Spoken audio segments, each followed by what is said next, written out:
Every town has a man the others don't quite understand. He does useful work, shows up on time, fixes what's broken, charges fare, goes home, does it again the next day. People call that kind of man quiet, dependable, safe. They never stop to consider the other possibility, that he's none of those things, that he's simply decided the world owes him nothing, and he's been honoring that debt in advance, every single day, for longer than most of them have been alive. His name is Elias Crowe. He's a gunsmith in a small town in the Arizona Territory. The year is 1876, and by the end of this story, he's going to find out what happens when the ledger decides a man has finally paid enough. Not with comfort, not with ease, with something far more dangerous. Meaning, welcome back. This is the Karmic Debt Collector. I've told you stories about cruelty that caught up with itself, about people who took and took until the world decided they'd taken enough. Those are satisfying stories, clean ones. The bad get what's coming, and the rest of us get to watch. But that's only half the ledger, because the world doesn't just track what you've stolen. It tracks what you've endured, what you've built, what you gave up because you thought you had to.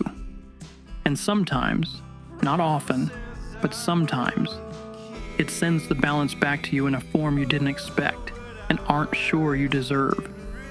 This is that kind of story. Elias Crowe's gun shop sat at the east end of town where the buildings started to thin and the desert crept back in. A wooden sign hung above the door that read, Crowe.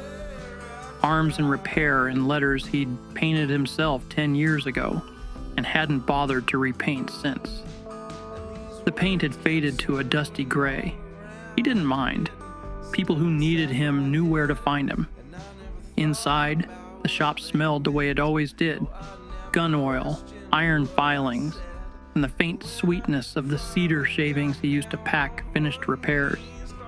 The workbench ran the length of the back wall, scarred and stained and organized with a precision that bordered on ritual. Every tool had a place. Every screw, every spring, every pin sat in labeled boxes he'd built himself from scrap wood. If you opened a drawer and put something back in the wrong slot, Elias would know. He wouldn't say anything, but he'd know. He was somewhere in his mid-50s, though he looked like the kind of man who'd been middle-aged since he was 30. Lean, weathered in the face, hands that never stopped moving but never moved fast, deliberate, practiced, like a surgeon who'd done the same operation so many times he could do it by feel in the dark. He repaired revolvers, rifles, shotguns, and the occasional derringer for the women at the boarding house, who kept them in their handbags. He re-blued barrels. He carved replacement stocks from walnut. He could take a Colt Peacemaker apart into 47 pieces and put it back together in under 4 minutes. And every part would be cleaner and tighter than when the factory shipped it. He did all of this for the town, and the town left him alone in return. That was the deal. Nobody said it out loud. Nobody had to. He lived above the shop. One room, a bed, a stove, a chair, a shelf of books he'd read more than once. He ate at the same time every day, opened the shop at the same time, closed it at the same time, went to bed at the same time. The routine was a wall, and the wall kept things out. Noise, people, the kind of thoughts that show up when a man sits still for too long. If you asked anyone in town about Elias Crowe, they'd tell you he was fine. Good man, keeps to himself, reliable. None of them would use the word happy. Nobody would even think to. Here's the thing about Elias that nobody in town could quite figure out, and most of them had stopped trying. The man who fixed guns all day didn't carry one. Not on his hip, not tucked in his belt, not in his boot.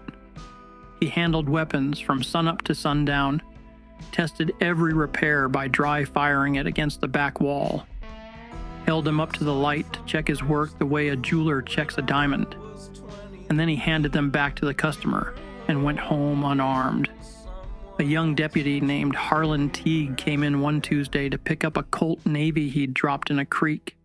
22 years old, this kid. Badge still shiny. The kind of young man who thought carrying a gun made him interesting. He leaned on the counter while Elias wrapped the Colt in cloth and said, "You know, Crowe, I always figured it was a little like a barber who's bald.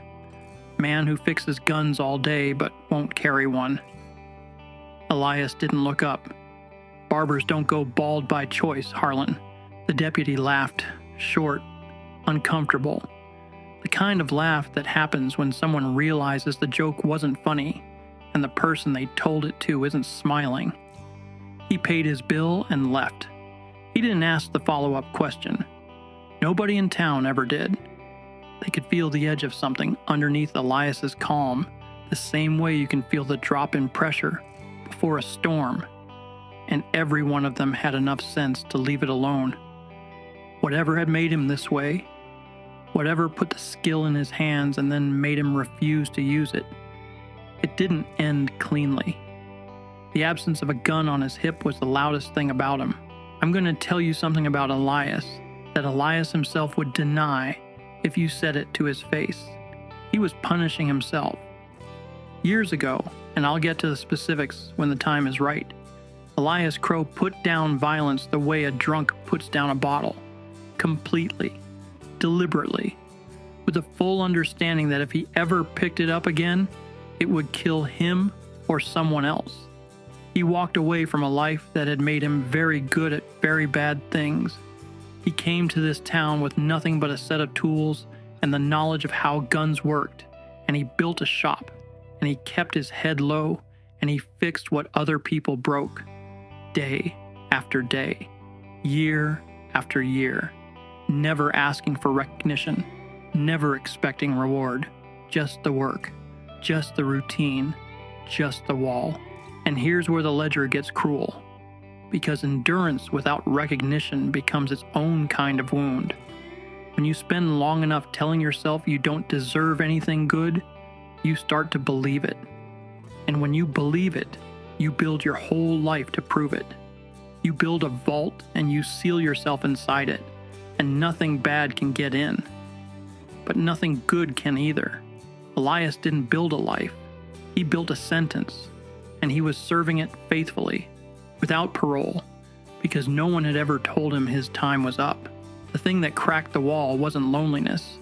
Elias would never have admitted to loneliness. He would have called it what he called everything. A practical problem. The shop was getting busier. More settlers pushing into the territory. More ranchers. A contract offer from Fort Whitman to maintain cavalry weapons. Good money, steady work. But more than one man could handle, and his hands hurt. The knuckles swelled at the end of every day.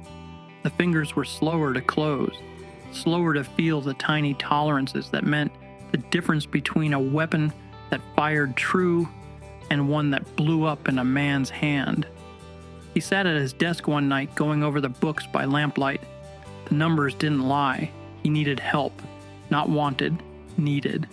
The shop was his only purpose, and if something happened to him, it would collapse. And if it collapsed, he was finished. Not dead. Worse. A man with nothing left to do. He picked up a pen, pulled a scrap of paper across the desk, and he wrote an advertisement for a wife with the same handwriting he used for repair invoices. The terms were blunt. A home, stable work, and protection in exchange for help running the shop and keeping house.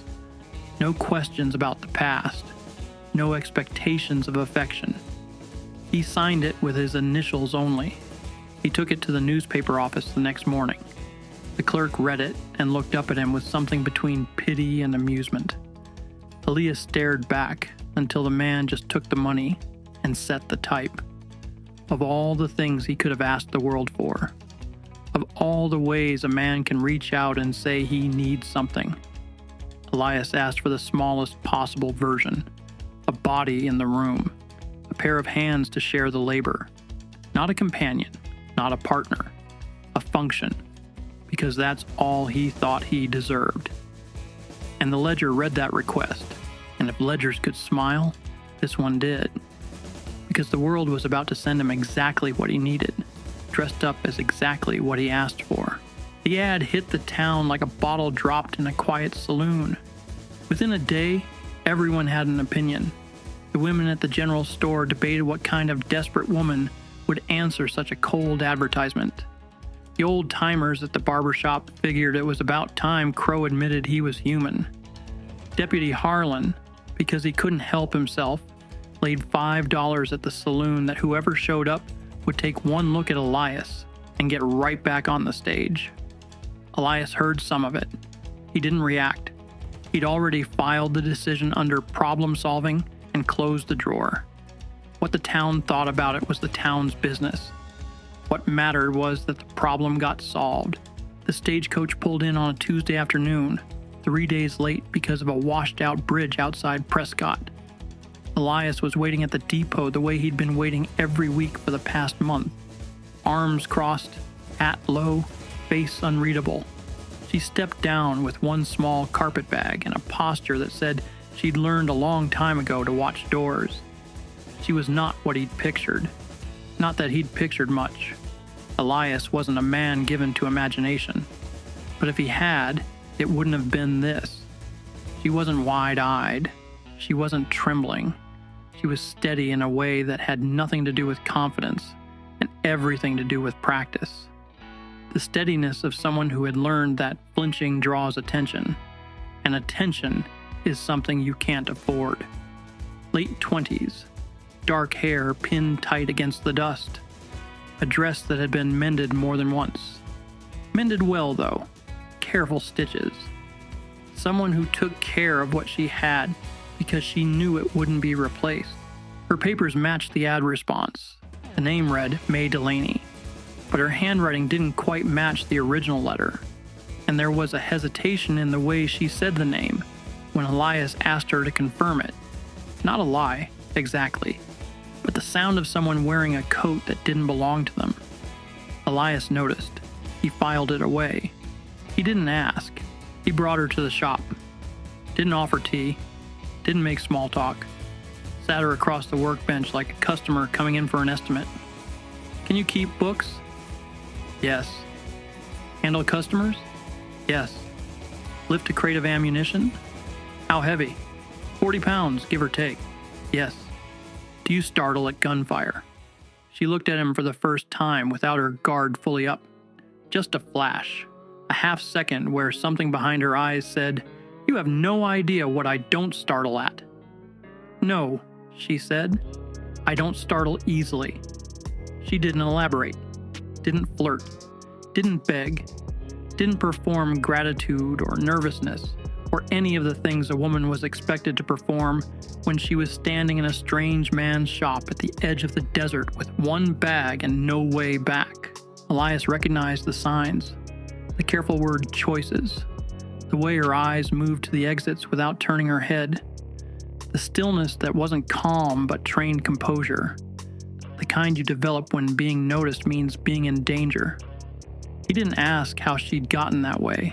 He didn't want to know. Knowing creates obligation. Obligation creates attachment. Attachment is the one thing he couldn't afford. So he laid down terms. Work partnership. Separate quarters. She'd take the back room. He'd stay upstairs. No digging into history. No obligations beyond the work. Either party could end it with 2 weeks' notice. May agreed without hesitation. Almost too fast. The way someone agrees to anything at all, if it puts walls between them and wherever they are running from. And so it started. Not with warmth, not with hope, with permission. Two people agreeing to share a roof the way strangers share a stagecoach. Eyes forward, hands to themselves, nothing personal. Elias told himself it was temporary. May told herself she could manage anything as long as she stayed invisible. They were both wrong, and the ledger knew it. She was good. That was the problem. Within a week, May had reorganized the parts bins that Elias hadn't sorted properly in years. Not because he was lazy, but because his system was in his head, and his head was the only filing cabinet he trusted. She replaced it with a written inventory, neat rows in a ledger she'd bought from the general store with her own money. Every spring, every screw, every cylinder pin cataloged and cross-referenced by weapon type. Within 2 weeks, she could tell a walk-in customer the difference between a cap and ball revolver and a cartridge conversion without looking at a reference sheet. Not because anyone taught her. She'd been reading the catalogs at night, memorizing the terminology the way she memorized everything. Fast, precise, permanent, Elias noticed. He noticed the way a man notices a crack in a dam, not with gratitude, but with alarm. Because the shop was running better, and that meant he was starting to rely on her. And relying on someone is how you start needing them. And needing someone is how you get hurt. He caught himself one afternoon about to say thank you when she'd reorganized the spring wall. He stopped the words in his throat and went back to the forge. Thanks implies value. Value implies dependence. And dependence was the one door in his vault that had to stay shut. May didn't seem to need his thanks. She worked the way he worked. Head down, steady, no wasted motion. They moved around each other in the shop the way two people learn to share a kitchen, adjusting without speaking, filling gaps they didn't acknowledge. The town watched, of course. The town always watched. But there was nothing to see. No lingering glances. No accidental touches. Just a business arrangement running exactly as advertised. Which is exactly what both of them were afraid to admit was starting to feel like not enough. A rancher named Doss Whitfield came in on a Thursday while Elias was in the back working the forge. Whitfield was the kind of man who'd been told no so rarely in his life that he'd stopped recognizing the word when he heard it. He didn't touch May. It was worse than that. It was a slow, deliberate crowding, leaning across the counter, refusing to state his business, asking questions that had nothing to do with guns and everything to do with measuring how much he could take before someone stopped him. New girl, huh? Crowe finally figured out he needed some decoration in here. May didn't flinch. She moved the conversation back to business. What can I help you with today? Whitfield smiled the way a dog smiles when it knows you can't run. He leaned closer. May placed one hand flat on the counter. Not near a weapon, but near the bell that would bring Elias in from the back. The gesture was small, controlled, and absolutely clear. You have about 5 seconds to decide how this goes. Whitfield didn't move. May didn't move. The air in the shop got very, very tight. Then Elias was standing in the doorway, arms folded, not a word, just standing there, filling the frame, with the patient stillness of a man who has broken harder men than Doss Whitfield and is politely offering the chance to leave upright. Whitfield left without buying anything. Afterward, Elias didn't ask if she was all right, didn't check on her, didn't say a word. He just went back to the forge. But from that day forward, the door between the shop and the back room stayed propped open. A practical adjustment, he would have said. Better airflow. May noticed. She didn't say anything about it either, but she noticed. The stranger rode in on a lathered horse about a month after May arrived. Lean, dust-caked. The kind of man who looked comfortable with long distances and bad company. He didn't go to the saloon first. He went to the general store and asked casual questions about new arrivals, about women traveling alone, about anyone who might have come through recently looking to settle down quiet. The questions weren't aimed at anyone in particular. That's what made them dangerous. He was casting a net. Deputy Harlan mentioned it to Elias the next morning. Not as a warning, just gossip. Some fella asking around, probably Pinkerton. Maybe a skip tracer. You know how it is. Elias filed it away. That evening, walking through the shop after closing, he found May standing motionless by the front window, watching the street. Not looking, scanning, the same way she had when she first stepped off that stage. He didn't ask. but he checked the locks that night. Twice. Old debts don't vanish. They don't forgive. They just look for new addresses. The conversation started with nothing. The inventory count. A shipment that was late. Something forgettable. Then May said something that stopped the room. "My name isn't May Delaney." Elias's hands didn't stop moving. He didn't look up, but his breathing changed, and she saw it. She told him the shape of it. Not everything, but enough. Her real name was Naya. She'd worked as a bookkeeper for a mining operation in Nevada. Her mother was Irish. Her father was Chinese.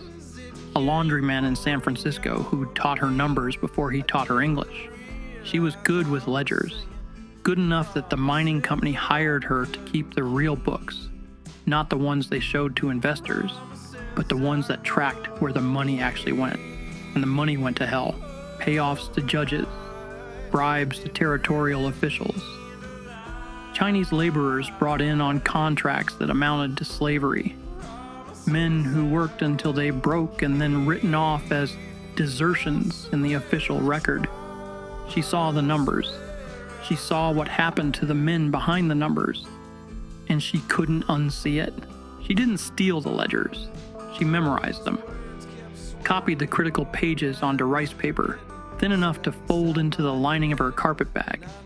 Then she walked out one morning, caught a westbound train, and bought passage on a stagecoach from a woman named May Delaney, a mail-order bride who'd answered Elias's ad but lost her nerve at the last station. Not a theft, a transaction between two women who were both desperate, just in different directions. She told it like a report. Facts, dates, distances. No tears, no trembling, because that's the only way she could tell it without breaking.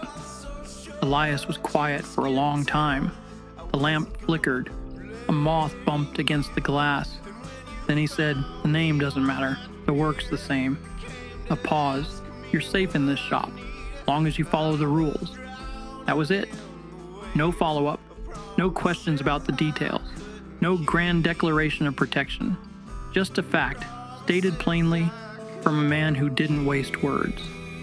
May nodded, went back to her room. The door closed softly. Elias sat at his bench for another hour. He didn't clean a single part. A week later, a former cavalry sergeant named Briggs passed through town with a supply wagon. Big man. Friendly in the way career soldiers are friendly. Loud, direct, comfortable with people because he'd spent decades ordering them around. He came into the shop to pick up a repair and stopped mid-sentence, squinting at Elias across the counter. "I know you," Briggs said. "You rode with Sheldon's outfit out of Fort Kearney. 70, 71? You were the one they called." "You're thinking of someone else," Elias said. Flat, final, the kind of voice that closes a door and locks it. Briggs looked at him for a long moment and then decided he didn't want to die on this particular hill. He paid for his repair and left. May was across the shop when it happened.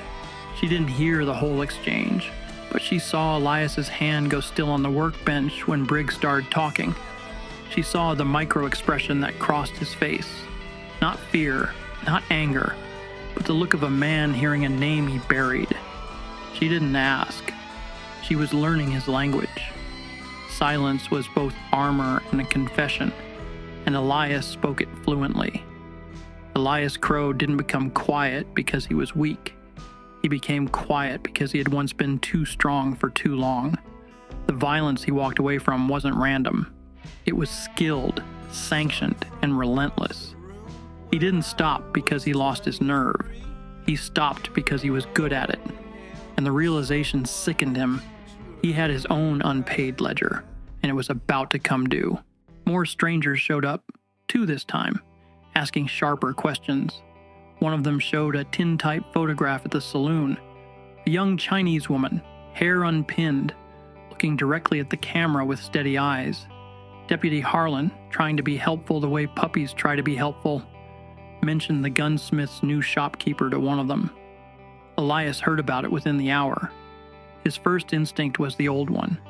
the one that had kept him alive for 50-some years. Remove the variable, restore control, survive alone. He found May in the shop and told her plainly she should leave. He'd give her money for the stage. She could go south to Tucson, catch a train to California, disappear again. He framed it as logic, clean, unemotional, practical. This isn't your fight. This isn't your town. You were always temporary, truth underneath it. He wasn't trying to protect himself. He was afraid of what it would cost if he let himself care and then failed. She recognized the math because she'd done it herself 100 times. She didn't argue. She didn't beg. She said, "I understand." And she did. She went to the back room and started packing, folded her few things neatly into the carpet bag. Then she took the shop ledger she'd been keeping for the past month and placed it on the workbench, open to the current page, so Elias could see exactly where she'd left off. Everything accounted for, nothing out of order. Elias watched her do this, the ledger on the bench. Her careful handwriting filled the columns, proof that she had been here and that the shop, that his life, had been better for it. She walked to the door. He said nothing. This is the moment, not the gunfight. That comes later, and it matters less than people think. This is the real choice, the one that costs something, because Elias is standing in his vault, watching the one good thing walk out, and he has to decide right now whether this is a home or a coffin. May didn't make it to the stage. The two strangers were waiting at the livery, and they weren't alone. A third man was with them, better dressed, calmer, the kind of calm that comes from being the one who gives orders instead of taking them. His name was Leland Polk. He worked for the mining syndicate as what they called a security consultant, which meant he found people who knew things and made sure they stopped knowing them. Polk didn't grab May in the street. He was smarter than that. He walked into Elias's shop like a customer, admired the workmanship, asked about custom orders. Then, the way a man slides a knife across a dinner table. "I'm looking for a woman who used to work for some associates of mine. Bookkeeper, smart girl. Took some information that didn't belong to her. I'm sure you understand, a man of business like yourself, the importance of keeping one's records in order." Elias said nothing. His hands were on the workbench. 30 years of muscle memory was telling him to reach for the iron under the counter. He didn't. Polk smiled, left a card. "If you hear anything." That night, someone put a rock through the shop window. Wrapped around it was a note that read, "Send her out." Elias stood in the broken glass, reading the note by lamplight, when the door to the forge area opened. May. She'd instinctively opened it when she heard the glass break. She hadn't left town. She'd come back and hid by the forge, unable to make herself leave.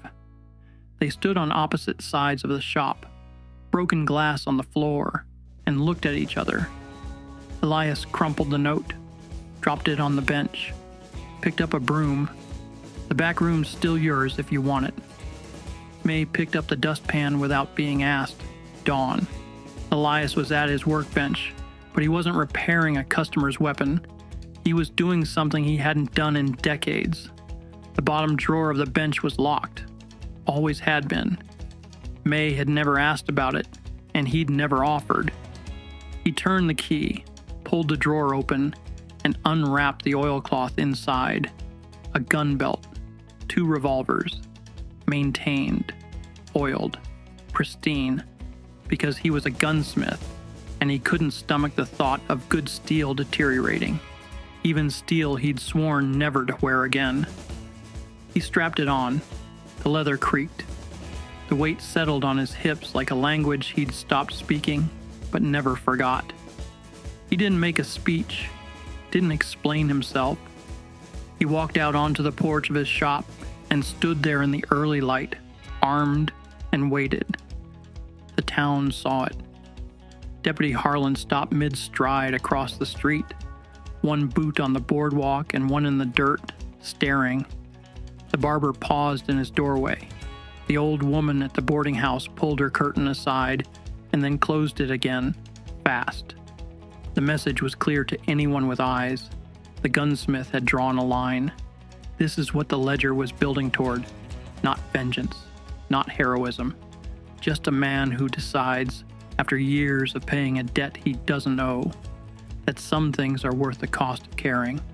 While Elias stood on his porch, drawing a line the whole town could see, May was making a move the whole town couldn't. She'd never been a woman who waited to be saved. Waiting was how people died where she came from. The circuit judge was in town for the quarterly session. A piece of timing that was either luck or the kind of thing that happens when the ledger decides it's time. May walked into the courthouse with her carpet bag, asked for 5 minutes, and sat across from a man in a black robe who looked like he'd rather be fishing. She opened the lining of her bag and laid out her evidence. Rice paper, careful columns, names, dates, payments, body counts. The real books of the mining syndicate. The ones that showed exactly how many men had been worked to death and written off as runaways. The judge was skeptical. A Chinese woman with hand-copied pages wasn't exactly ironclad testimony. May didn't need him to believe her completely. She needed him to believe her enough. Enough to issue an inquiry. Enough to create legal heat. Because if the syndicate's name appeared in an official court filing, Polk and his men stopped being assets and started being liabilities. And syndicates cut liabilities loose the same way you cut a lame horse.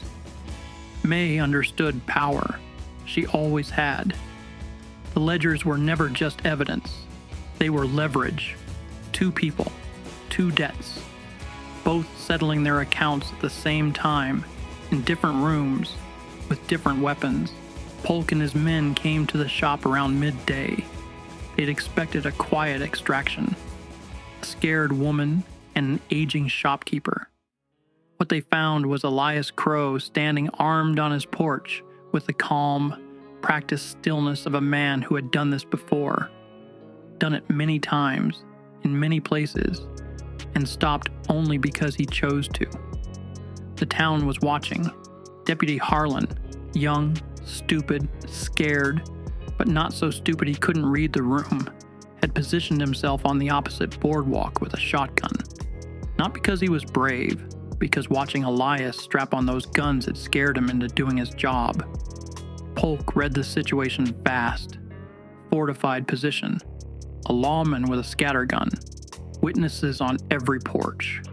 The math was turning against him. One of Polk's men didn't do math. He went for his gun. Elias drew and fired once. A single shot that cracked through the town like a church bell. The man dropped. Clean. Fast. The muscle memory of a decade of violence snapping back like it had never left. Polk raised his hands. Stepped back. Got on his horse. Rode out without a word. He was a businessman and the business had just closed. It wasn't a hero's showdown. There was no music, no cheering crowd, just a dead man in the street and a town full of people who now knew exactly what their gunsmith was capable of. Nothing is free. Karma doesn't overpay, and it doesn't hand out clean victories. The shop window was still broken. There was a bullet hole in the porch post that Elias would patch but never fully repair. A man was dead in the dirt, and even though the killing was justified, the town looked at Elias differently now. The quiet, dependable gunsmith was gone. In his place stood something older and more dangerous. A man with a past that had finally caught the light. Some people were grateful. Others crossed the street when they saw him. Deputy Harlan couldn't quite meet his eyes anymore. Not out of anger. Out of the particular discomfort of a young man who realizes he's been making jokes about a rattlesnake. That evening, Elias put the gun belt back in the drawer, locked it, sat at his bench in the empty shop with his hands flat on the wood, and they were shaking. Not from fear, from the old sickness. The revulsion of knowing what lives inside you, how easily it comes back, how good it feels in the moment, and how much it costs afterward. May came in from the back room, She set a cup of coffee on the bench next to his hands. Didn't say a word. Went back to the inventory ledger and started writing, as if nothing had happened.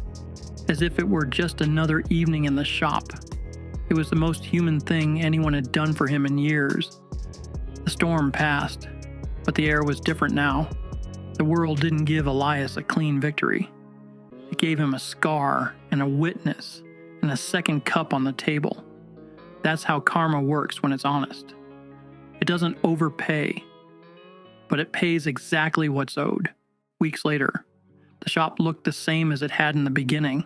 Same tools, same light, same smell of gun oil and cedar. But the details were different if you knew where to look. There was a second stool at the workbench. The inventory system on the wall was in May's handwriting. Neat, precise, better than anything Elias had managed alone. 2 cups sat on the shelf by the stove. One chipped, one not. The front window had been replaced, but the new glass was slightly different from the old. A visible seam in the building's history. A scar it wasn't trying to hide. Elias was at the bench, working. May was at the counter with a customer. They didn't look at each other. They didn't need to. The rhythm of the shop had absorbed them both. 2 sets of hands doing different work in the same space. The way a clock has gears that never touch but keep the same time. Deputy Harlan came in to pick up a repaired rifle. He was quieter now, less jokes. He nodded at May, nodded at Elias, paid his bill, left. No cracks about bald barbers. After the shop closed, Elias locked the front door. May was sweeping. The lamplight caught the side of her face. The Fort Whitman contract came through, Elias said, not looking up from the bench. Going to need to hire an apprentice. I'll write the advertisement, May said, this time with better terms. The faintest shadow of a smile crossed Elias's face. It didn't last long, but May saw it.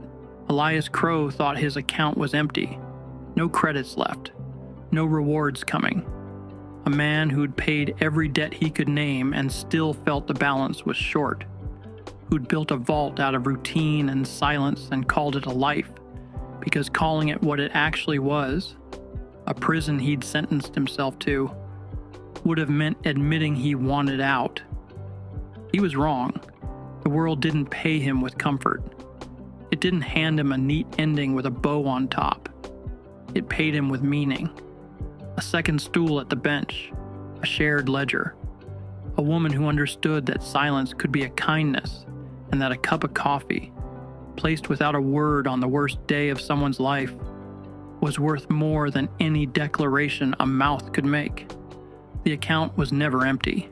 Elias just couldn't read the balance until someone showed him where to look. And for the first time in years, he let himself keep it.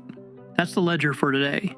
If this story hit you somewhere, if you know what it feels like to carry a debt you never owed, or to build walls so thick you forgot there was supposed to be a door, leave a comment.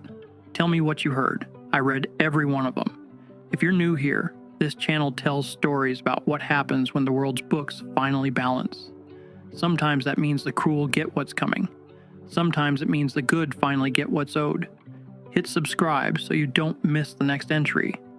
And if you know someone who needs to hear that their account isn't empty, that the years they spent enduring weren't wasted, send them this video.